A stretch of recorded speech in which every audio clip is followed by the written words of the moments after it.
Hello my dear friends. Imagine करो आप किसी खूबसूरत मैजिकल गार्डन में बैठे हो। वो गार्डन तरह तरह के अद्भुत फूलों से भरा है। वहाँ का माहौल एकदम शांत है। ऐसे सोचो जैसे इस खूबसूरती को निहारने के लिए आपके पास बहुत टाइम है। जैसे आप चारों ओर देखते हो आपको इस गार्डन के बीचों बीच बहुत ऊंचा लाइट हाउस दिखाई देता है। अचानक उस लाइट हाउस के दरवाजे के खुलने की आवाज़ आती है। उस दरवाजे से एक 9 फीट ऊंचा और तगड़ा जापानी सूमो बाहर आ जाता है, जिसने सिर्फ पिंक कलर के वायर केबल को उसकी कमर पर लपेटा है। गार्डन में घूमते हुए उस सूमो को एक गोल्डन स्टॉपवॉच दिखाई दिया जो कोई उस गार्डन में कुछ सालों पहले भूल गया था। वो सूमो उस स्टॉपवॉच पे फिसलकर जोर से ज़मीन पर गिर गया और बेहोश हो गया। वो अपनी अंतिम सांसें ले ही रहा है कि साइड में जो पीले रंग के गुलाब के फूल है उनके खुशबू से वो जाग गया और अपने पैरों पर खड़ा हो गया। उसके बाद उसने जो कुछ भी देखा उससे वो चौंक गया। उस गार्डन के किनारों पर झाड़ियों से उसे एक लंबा रास्ता दिखाई दिया जो लाखों चमचमाते हीरों से भरा हुआ है। वो सूमो इस रास्ते पर चल पड़ा और हमेशा के लिए खुश हो गया। अब आप सोचोगे कि ये क्या सुनाया मैंने आपको। इस कहानी से तो हमें कोई भी लेसन नहीं मिल रहा है, लेकिन ट्रस्ट मी, इस कहानी का हर एक एलिमेंट हमें एक इम्पॉर्टेंट सीख देता है जो आप अपने सपनों को पूरा करने के लिए और एक मीनिंगफुल लाइफ जीने के लिए फॉलो कर सकते हो। तो आज इस वीडियो में हम जो भी 7 लाइफ लेसन्स देखेंगे ये हज़ारों साल पुराने हैं, लेकिन आज भी लोग इन्हें फॉलो करते हैं। पता है क्यों? क्योंकि ये आज भी काम करते हैं। चलिए फिर वो 7 लाइफ लेसन्स देखते हैं। फर्स्ट लाइफ लेसन है मास्टर योर माइंड। आपको याद है वो मैजिकल गार्डन? वो मैजिकल गार्डन हमारे माइंड को रिप्रेजेंट करता है। अगर हम अपने माइंड की देखभाल करेंगे तो वो भी इस मैजिकल गार्डन के जैसे खिलने लगेगा, यानी हम अपने एक्सपेक्टेशन से कुछ ज़्यादा अचीव कर पाएंगे।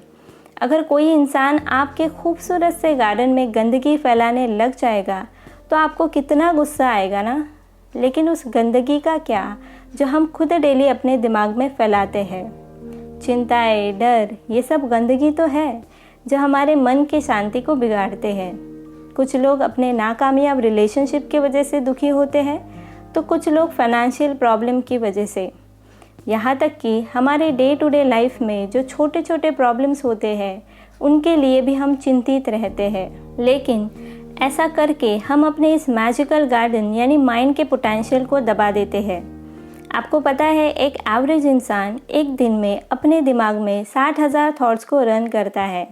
आप ये सुनकर चौंक जाएंगे कि उसमें से 95% थॉट्स वही होते हैं जो हमने कल सोचे थे, यानी हम पास में ही अटके हुए रहते हैं।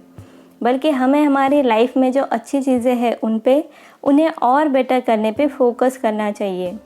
लाइफ में कुछ बुरा हो भी जाता है तो उससे सीख के आगे बढ़ना चाहिए। देखिए, हमारे लाइफ की क्वालिटी हमारे सोच के क्वालिटी पर डिपेंड करती है। फिर भी दिन में 5 मिनट लेके हम सोचते नहीं हैं कि हम किस तरह के थॉट्स को अपने दिमाग में रन कर रहे हैं। ये जो दिमाग है ना, ये प्रकृति ने हमें दिया हुआ सबसे बड़ा गिफ्ट है और उसे कंट्रोल करना यानी लाइफ को कंट्रोल करने के बराबर है। इसीलिए जैसे कोई बागबान अपने बाग की रक्षा करता है, वैसे ही आपको भी अपने मैजिकल गार्डन की यानी माइंड की रक्षा करनी होगी ताकि उसमें सिर्फ बेस्ट इन्फॉर्मेशन ही आ सके। सेकेंड लाइफ लेसन है फॉलो योर पर्पस। आपको याद है वो ऊंचा लाइट हाउस जो गार्डन के बीचों बीच खड़ा था? ये लाइट हाउस हमें गोल्स को डिफाइन करने की, पर्पसफुल गोल बनाने की और उन गोल्स को पूरा करने की याद दिलाएगा। कैसे?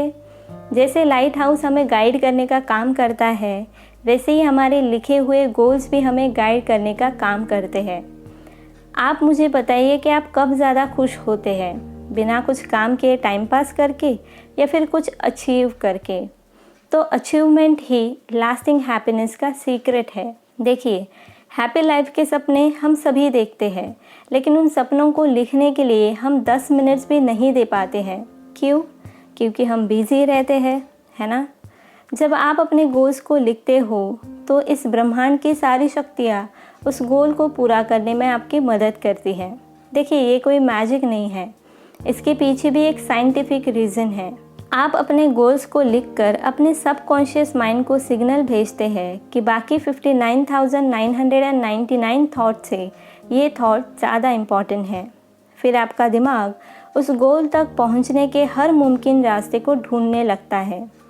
देखिए, हम सभी इस धरती पर कुछ न कुछ पर्पस के लिए है, जिसे संस्कृत में धर्म कहा गया है, और इस पर्पस को पूरा करने के लिए हमारे पास टैलेंट भी होता है। देर है तो बस इस टैलेंट को डिस्कवर करने की और उसके तरफ आगे बढ़ने की।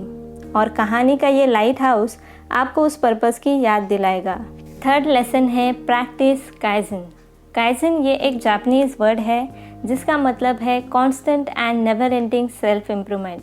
आपको याद है वो लाइट हाउस के दरवाजे से एक 9 फीट ऊंचा जापानीज सूमो बाहर आया था। ये सूमो लाइफ चेंजिंग सिस्टम का सबसे इम्पॉर्टेंट एलिमेंट है।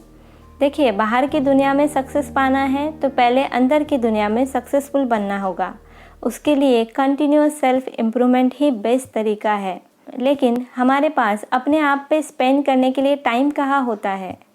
ध्यान से सोचो कि अगर हम थोड़ा टाइम निकाल कर एक अच्छा कैरेक्टर बिल्ड करें, जो डिसिप्लिन हो, जो फुल ऑफ एनर्जी हो, तो ऐसा इंसान बाहर की दुनिया में कुछ भी अचीव कर सकता है ना?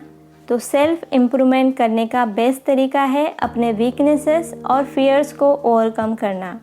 इसके लिए आपको क्या करना होगा? थोड़ा टाइम लेकर आप अपने वीकनेसेस को लिखिए कि आपको कौन सी चीज़ों से डर लगता है। नेक्स्ट स्टेप आती है उन वीकनेसेस का और फियर्स का सामना करने की। फॉर एग्ज़ाम्पल, अगर आपको पब्लिक स्पीकिंग से डर लगता है तो आपको स्पीचेस देने चाहिए। इस तरह से खुद को थोड़ा पुश करके आप अपने कंफर्ट जोन से निकलकर अननोन जोन में आएंगे, जहाँ पे आप अपने पूरे पोटेंशियल को अनलॉक कर पाएंगे और सेल्फ इम्प्रूवमेंट की तरफ कदम बढ़ा पाएंगे। अगर आप कभी भी काइसन के बारे में भूल जाते हो तो हमारा ये जापानीज़ फ्रेंड आपको उसकी याद दिलाएगा। फोर्थ लेसन है लिव विथ डिसिप्लिन।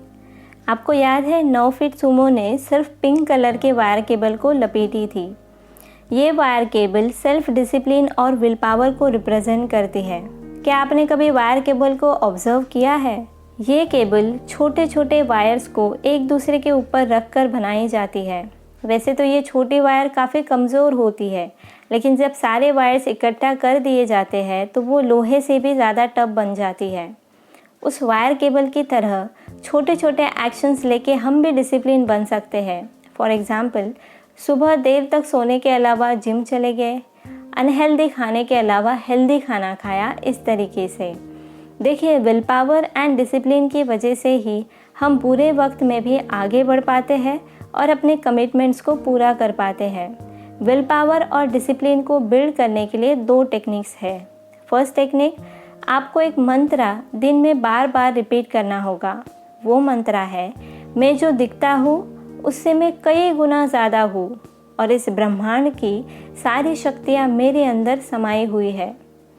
देखिए, शब्दों में बहुत ज़्यादा ताकत होती है और जब हम उन्हें बार बार रिपीट करते हैं तो वो हमें प्रभावित करते हैं। सेकेंड टेक्निक, वो काम करना शुरू करो जो आपको करना बिल्कुल पसंद नहीं है। फॉर एग्ज़ाम्पल, अगर आप बहुत ज़्यादा बात करना पसंद करते हो तो एक दिन कम से कम बोलने की कोशिश करो। इस तरीके से खुद को चैलेंज करके आप अपनी विल पावर को बढ़ा सकते हो। फिफ्थ लेसन है रिस्पेक्ट योर टाइम। आपको याद है वो सूमो एक गोल्डन स्टॉपवॉच पे फिसल कर गिर गया था। वो गोल्डन स्टॉपवॉच हमारे सबसे इम्पॉर्टेंट एसेट यानी टाइम को रिप्रेजेंट करता है। मोस्ट ऑफ लोगों के साथ क्या होता है पता है? जब तक वो डिसाइड कर लेते हैं कि उन्हें क्या करना है और कैसे, तब तक बहुत लेट हो जाता है। टाइम हमारे हाथ से रेत की तरफ फिसलता है और कभी वापस लौटकर नहीं आता है। जो लोग टाइम को वाइजली यूज़ करते हैं वो मीनिंगफुल लाइफ जीते हैं, जो नहीं करते हैं वो ज़िंदगी भर ठोकर खाते हैं। देखिए, टाइम एक लेवलर है, यानी आप गरीब हो या अमीर, इंडिया में रहते हो या यूएस में, आपके पास 24 आवर्स ही होते हैं। लेकिन सभी के पास सेम टाइम होने के बावजूद भी कुछ लोग क्यों ज़्यादा अचीव कर पाते हैं? वो ज़्यादा अचीव कर पाते हैं क्योंकि वो अपने टाइम की वैल्यू को समझते हैं और हमेशा प्रायोरिटी वाइज काम करते हैं। लेकिन हम कभी बैठकर ये नहीं सोचते कि हमारा टाइम कहाँ खर्च हो रहा है। अगर आप भी टाइम को वाइजली यूज़ करना चाहते हो तो सोने से पहले 15 मिनट्स अपने शेड्यूल को बनाने में खर्च करिए। शेड्यूल बनाते टाइम 80-20 रूल ज़रूर फॉलो करिए। देखिए, जो 80% आउटकम्स हमें मिलते हैं वो 20% कामों से मिलते हैं, तो उन 20% कामों को आइडेंटिफाई करके उन्हें प्रायोरिटी दीजिए। यही सीक्रेट होता है एक बैलेंस लाइफ का। जब आप खुद के टाइम की वैल्यू करने लगोगे तो बाकी लोग भी आपके टाइम की वैल्यू करेंगे। 6th लेसन है selflessly serve others. At the end आपके पास कितने घर है, कितनी गाड़ियाँ हैं, इससे आपकी लाइफ की क्वालिटी नहीं पता चलती है। लाइफ की क्वालिटी आपके कंट्रीब्यूशन की क्वालिटी से पता चलती है। आपको याद है वो पीले गुलाब के फूल जिनके खुशबू से वो सुमो जाग गया था? हमें उन गुलाब के फूलों की तरह दूसरों की लाइफ में भी इम्प्रूवमेंट लाने की कोशिश करनी चाहिए। जब हम डेली किसी और की खुशी के लिए कुछ करते हैं तो इन रिटर्न हमारी लाइफ भी खुशियों से भर जाती है। लेकिन आज के ज़माने में हम अपने फ़ायदे के बिना कुछ करते ही नहीं हैं। ऐसा दिल से आप तभी कर पाएंगे जब आप सोचना शुरू करेंगे कि मैं इस दुनिया में क्यों हूँ। देखिए, हम इस दुनिया में ना कुछ लेके आते हैं ना कुछ लेके जाते हैं। फिर हमारा इस दुनिया में आने का क्या पर्पस हो सकता है? हम इस दुनिया में आते हैं हमें दिए हुए स्पेशल गिफ्ट यानी टैलेंट की मदद से कंट्रीब्यूट करने के लिए। देखिए, इसका मतलब ये बिल्कुल नहीं है कि आप सब कुछ छोड़ के लोगों की सेवा करने लगो। आप छोटे छोटे काम करके, जैसे किसी दोस्त की मुसीबत में मदद करके, बूढ़े लोगों की मदद करके भी कंट्रीब्यूट कर सकते हो। देखिए, जब हम पैदा होते हैं तो हम रो रहे होते हैं और ये दुनिया खुशियाँ मना रही होती है, लेकिन हमें ऐसे जीना चाहिए ताकि जब हम आखिरी सांस ले रहे हो तो हम खुश हो और ये दुनिया रो पड़े। और ऐसा तभी होगा जब आप इस दुनिया के लिए कुछ कंट्रीब्यूट करेंगे। 7th लेसन है एम्ब्रेस द प्रेजेंट। देखिए, हम अपने सारे दिन बीते हुए कल के बारे में या फिर आने वाले दिन के बारे में सोचने में गुजारते हैं। बीता हुआ कल और आने वाला पल दोनों भी हमारे कंट्रोल के बाहर है।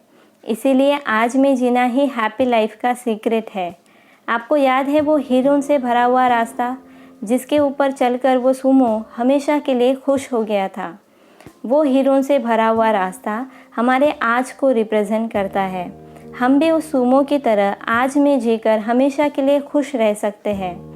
यूजुअली हम बड़े प्लेजर्स के लिए छोटे छोटे प्लेजर्स को नेगलेक्ट करते हैं। हम अपने गोल्स को अचीव करने में इतना बिजी हो जाते हैं कि हमारे लाइफ में जो बाकी खूबसूरत सी चीज़ें हैं उनकी तरफ देखते ही नहीं हैं। देखिए, इसका मतलब ये नहीं है कि आप गोल्स का पीछा करना बंद कर दो, लेकिन कभी भी ऐसा मत सोचो कि मैं गोल को अचीव करने के बाद ही खुश होऊंगा। जब तक आप उन गोल्स तक पहुंचेंगे तब तक आप बहुत कुछ मिस कर चुके होंगे। आपको कल के लिए आज को सैक्रिफाइस नहीं करना चाहिए। देखिए, लाइफ हमें हम जो चाहते हैं वो दे या ना दे, हमारे लिए जो ज़रूरी है वो ज़रूर देती है। तो हम लाइफ ने जो कुछ भी दिया है उसके लिए शुक्रगुजार होकर आज में जीने की आदत बना सकते हैं। तो ये थे वो 7 लाइफ लेसन्स जो मैंने आपको the monk who sold his Ferrari इस बुक से बताए, जिसके ऑथर है रॉबिन शर्मा। आपके दिमाग में मेरी तरह क्वेश्चन आया होगा कि इस बुक का टाइटल ऐसा क्यों है? तो जिस मंक के बारे में बोला गया है वो एक वेल नोन लॉयर थे जिन्होंने अपने लाइफ में सब कुछ पा लिया था। उनके पास घर थे, फरारी थी, प्लेन था, लेकिन ज़्यादा काम करने के ऑब्सेशन की वजह से और अनहेल्दी हैबिट की वजह से उन्होंने अपनी फैमिली गंवाई। यहाँ तक कोर्ट रूम में भी उनका फोकस कम होने लगा। एक दिन उन्हें कोर्ट रूम में ही हार्ट अटैक आ गया। उससे रिकवर होने के बाद उन्होंने अपना सब कुछ बेच दिया और वो इंडिया आ गए। यहाँ आकर उन्हें पता चला कि हिमालयाज़ में मंक्स है जो उन्हें मीनिंगफुल, रिचर और एनलाइटन लाइफ के बारे में सिखा सकते हैं। वहाँ जाकर उन्होंने जो कुछ भी सीखा वो वापस आकर उन्होंने अपने कोवर्कर के साथ शेयर किया और उन दोनों के बीच का कॉन्वर्सेशन ही इस बुक में लिखा है। इस बुक में हर एक लेसन को फॉलो करने के लिए मज़ेदार टेक्निक्स भी दी गई है जो हज़ारों साल पुरानी है। तो अगर आप उन्हें जानना चाहते हो तो ये बुक ज़रूर पढ़िए। Thank you so much for watching. अगर आपको वीडियो पसंद आया है तो लाइक करें, शेयर करें और सब्सक्राइब करना ना भूलें। मिलते हैं नेक्स्ट वीडियो में।